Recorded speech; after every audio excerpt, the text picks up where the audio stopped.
آنے والے جو حالات ہیں کافی کرٹیکل دکھائی دیتے ہیں، یعنی اسلامی ممالک کی جانب سے جو ہے بیانات کے علاوہ جو ہے اقدامات وہ دکھائی نہیں دے رہے ہیں. اس پر بھی ہم مزید بات کریں گے، لیکن ایک بریک کے بعد اسٹے ود اس.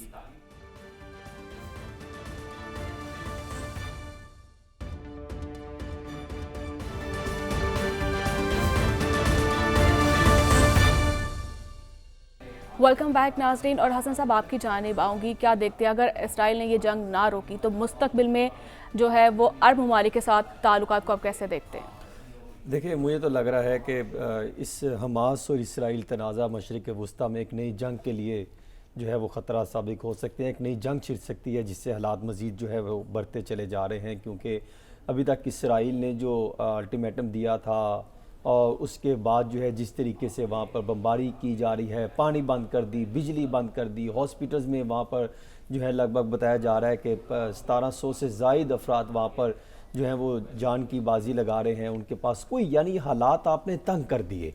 اور اس موقع پر اب کیا کہا جا سکتا ہے کہ جو پورا ویسٹ ہے وہ پورا بھرپور طریقے سے اسرائیل کو جو ہے وہ سپورٹ کر رہا ہے.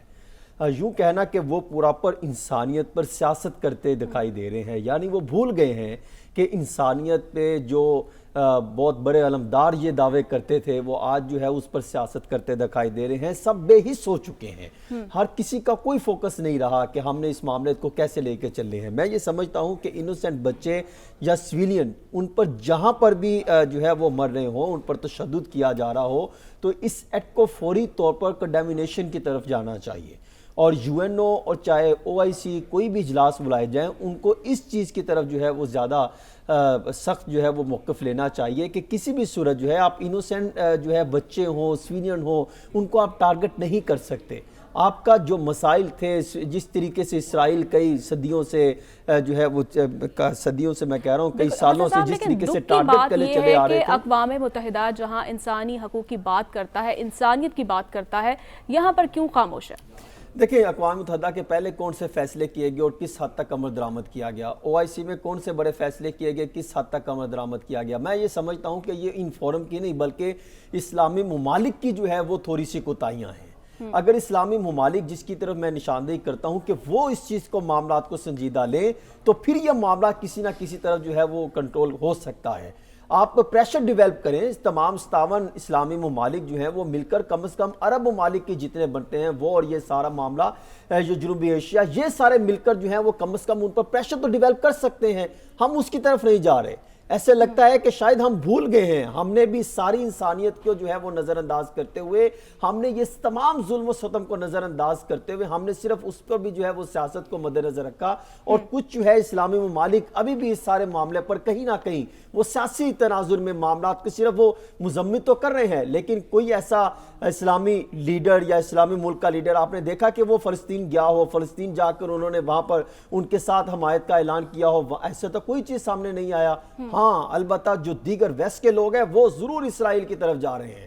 آپ نے دیکھا کس طریقے سے وزیر خارجہ امریکہ کا وہاں پر چلا گیا، ان کو سپورٹ کر رہے ہیں. کس طریقے سے ان کو جو ہے وہ ہتھیاروں کی جو غیر قانونی ہتھیار ہے، جو پابندی ہے، اس کا استعمال میں لانے کے لیے ان کو سپورٹ کر رہے ہیں. تو اس پر ہمیں اسلامی ممالک کو تو اس پر سٹرونگ جو ہے وہ ریاکشن دکھانا چاہیے.